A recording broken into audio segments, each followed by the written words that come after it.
இன்றைய நற்செய்தி யோவான் எழுதிய தூய நற்செய்தியிலிருந்து வாசகம்.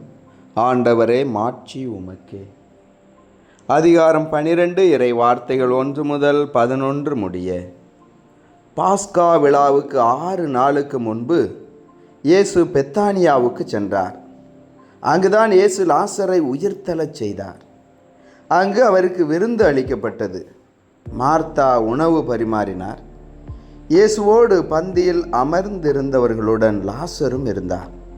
மரியா லாமிச்சை என்னும் களப்பற்ற விலையுயர்ந்த நறுமண தைலம் ஏறக்குறைய 320 கிராம் கொண்டு வந்து இயேசுவின் காலடிகளில் பூசி அதனை தமது கூந்தலால் துடைத்தார்.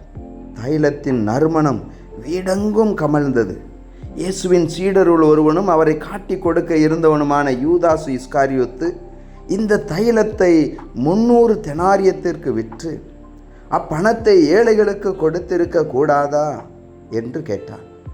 ஏழைகள் பால் கொண்டிருந்த அக்கறையினால் அல்ல, மாறாக அவன் ஒரு திருடனாய் இருந்ததால் தான் இப்படி கேட்டான். பணப்பை அவனிடம் இருந்தது. அதில் போடப்பட்ட பணத்திலிருந்து அவன் எடுத்து கொள்வதுண்டு. அப்போது இயேசு, மரியாவை தடுக்காதீர்கள், என் அடக்க நாளை முன்னிட்டு அவர் இதை செய்யட்டும். ஏழைகள் உங்களோடு என்றும் இருக்கிறார்கள், ஆனால் நான் உங்களோடு என்றும் இருக்கப் போவதில்லை என்றார்.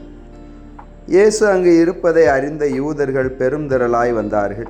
அவர்கள் இயேசுவை முன்னிட்டு மட்டுமல்ல, அவர் உயிர்த்தெழச் செய்திருந்த லாசரை காண்பதற்காகவும் வந்தார்கள். ஆதலால் தலைமை குருக்கள் லாசரையும் கொன்றுவிட திட்டமிட்டார்கள். ஏனெனில் லாசரின் காரணமாக யூதர்களிடமிருந்து பலர் விலகி இயேசுவிடம் நம்பிக்கை கொண்டனர். ஆண்டவரின் அருள்வாக்கு. கிறிஸ்துவே உமக்கு புகழ். ஆண்டவர் இயேசுவில் அன்பார்ந்த இறைமகன் கேத்தலிக் டிவியின் நேயர்களே, உங்கள் அனைவரையும் நம் ஆண்டவர் இயேசுவின் பெயரில் அன்போடு வாழ்த்துகிறேன். உங்கள் அனைவருக்காகவும் நான் திருப்பலி ஒப்பு கொடுத்து சிறப்பாக ஜெபம் செய்கிறேன். புனித வாரத்தில் நாம் பயணிக்கின்றோம். இந்த நாளிலே ஆண்டவர் இயேசுவின் காலிலே விலை உயர்ந்த நறுமண தைலத்தை பூசி ஒரு பெண் தன்னுடைய கூந்தலால் துடைத்தார். அந்த தைலத்தின் நறுமணம் வீடெங்கும் கமழ்ந்தது. விலை உயர்ந்த தைலத்தை இயேசுவின் காலடியில் அந்த பெண் பூசுகிறாள். ஏனென்றால் அந்த பெண்ணை பொறுத்தளவிலே இந்த விலையை விட பெரியவர், மதிப்பு மிக்கவர் ஆண்டவர் இயேசு என்பது அந்த பெண்ணுக்கு தெரியும்.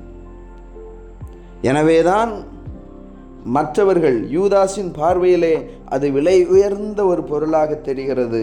ஆனால் அந்த பெண்ணுக்கு அதைவிட மதிப்பிற்குரியவர் இயேசு என்பது புரிகிறது.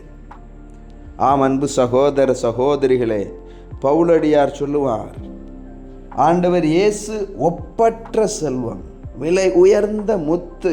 அந்த முத்தை சொந்தமாக்கி கொள்ள, அந்த புதையலை நாம் அபகரித்து கொள்ள, மற்ற எல்லா காரியங்களையும் நாம் விற்றுவிட தயாராக இருக்க வேண்டும்.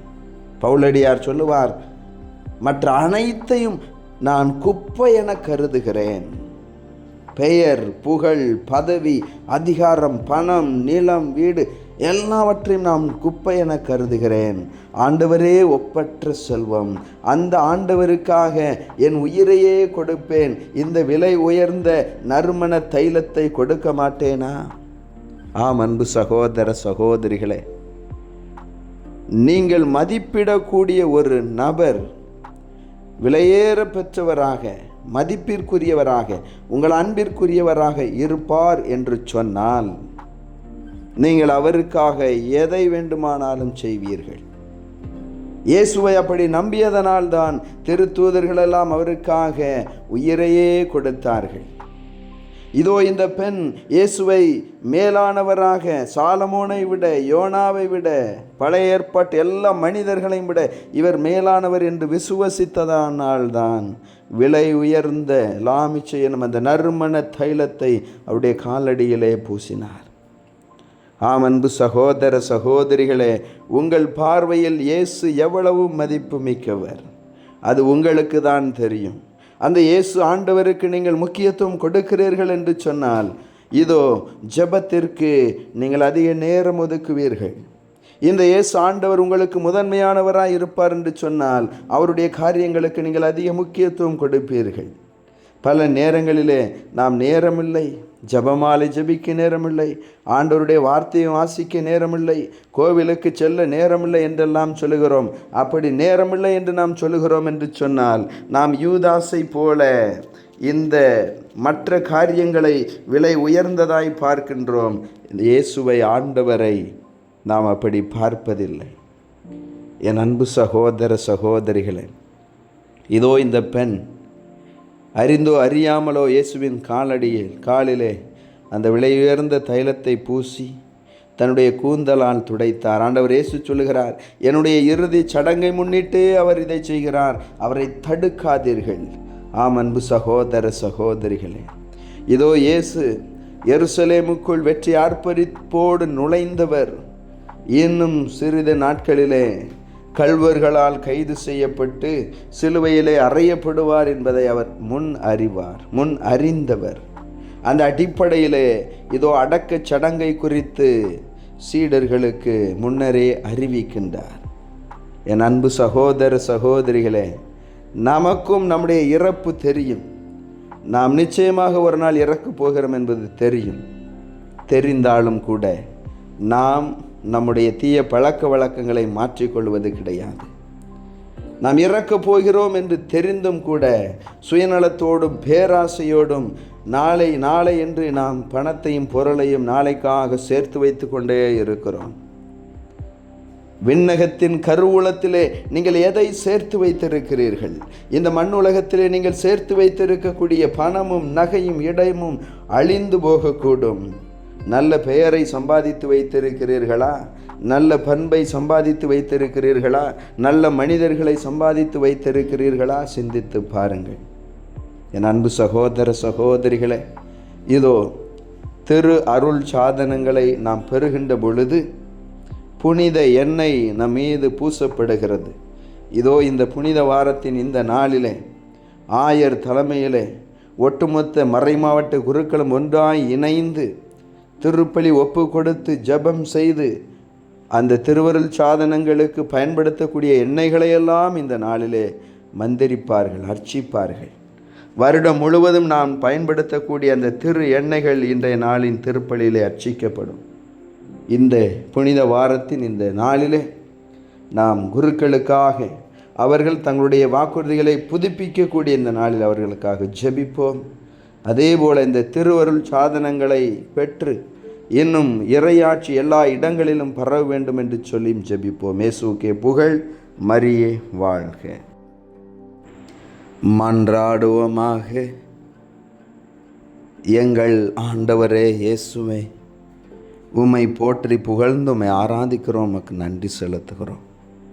இந்த புதிய நாளை தந்ததற்காக நன்றி ஆண்டவரே. இந்த புனித வாரத்தை கொடுத்ததற்காக நன்றி ஆண்டவரே. அர்ச்சிக்கப்பட்ட திரு தைலங்களினால் ஆண்டவரே நீரே எங்களை ஆசீர்வதித்து வருவதற்காய் நன்றி செலுத்துகிறோம்.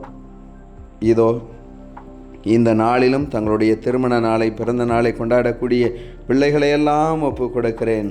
ஒவ்வொருவரையும் ஆண்டவரே இயேசுவே நீர் ஆசீர்வதிப்பீராக.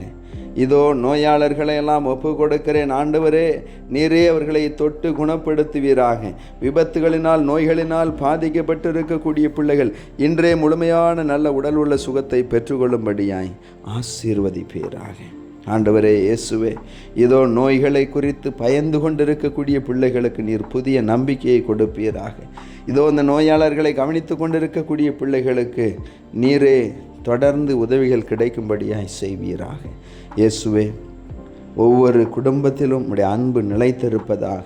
பிளவுபட்டு பிரிந்து கிடக்கக்கூடிய தம்பதியினர் குடும்பங்கள் மீண்டும் ஒன்றாய் இணைந்து வாழும்படியாய் ஆசீர்வதியும். இயேசுவே ஆண்டவரே, இதோ படித்து கொண்டிருக்கக்கூடிய பிள்ளைகளை எல்லாம் ஒப்பு கொடுக்கிறேன். நீரே அவர்களுக்கு உம்முடைய ஞானத்தை கொடுத்து ஆசீர்வதிப்பீராக.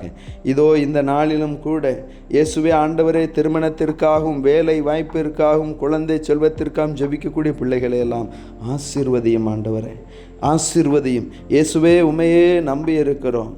இதோ கடன் பிரச்சனைகளில் இருந்து மீண்டு வர உதவி செய்யும். ஆண்டவரே, தீய பழக்க வழக்கங்களிலிருந்து விடுதலை பெற்று உம்முடைய பிள்ளைகள் பாதுகாப்பான வாழ்க்கை வாழும்படியாக ஆசீர்வதியும். எங்கள் பயணங்களில் கூட இருந்து நீரே எங்களை பாதுகாத்தருளும். ஆண்டவரே, எத்தனையோ நன்மைகளை நீர் செய்திருக்கிறீர். உமக்கு கொடான கொடி நன்றி செலுத்துகிறோம்.